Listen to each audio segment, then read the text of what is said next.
আসসালামু আলাইকুম। সবাই কেমন আছেন? আমি আলহামদুলিল্লাহ আপনাদের দোয়ায় ভালো আছি। যে যেখানে আছেন সবাই ভালো এবং সুস্থ আছেন। দূরে কাছে বাদে দেশের বাইরে যারা আছেন অবশ্যই ভালো আছেন।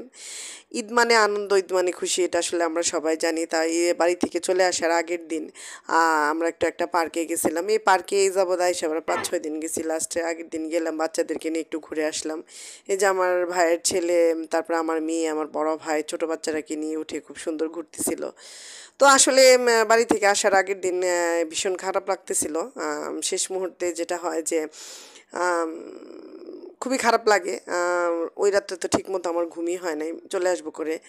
আম, মনটা খুব খারাপ লাগতেছিল, কারণ এইবার বেশি আমরা আনন্দ করছি আর যাওয়ার মুহূর্তগুলো খুবই খারাপ লাগতেছিল। আম্মা বারবার বলতেছিল যে আমার বড় ভাই রাসেলরা চলে গেল, তোরাও চলে যাবি, বাড়িটা ফাঁকা ফাঁকা হয়ে যাইতেছে। আসলে আমরাও বাড়িতে থাকি না, আম্মাও থাকে না, দেখা যায় যে ওই ঈদ পর্বগুলোতে মানুষজন যাওয়া হয়, আদার্স টাইম আমাদের বাসা ফাঁকাই থাকি, কেউ থাকে না। তো এইবার একদম ঘর ভর্তি মানুষজন ছিল, একজন একজন করে চলে যেতে যেতে আস্তে আস্তে ঘরটা ফাঁকা হয়ে যাচ্ছে।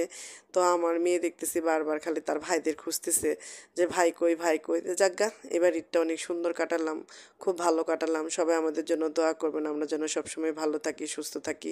সবাই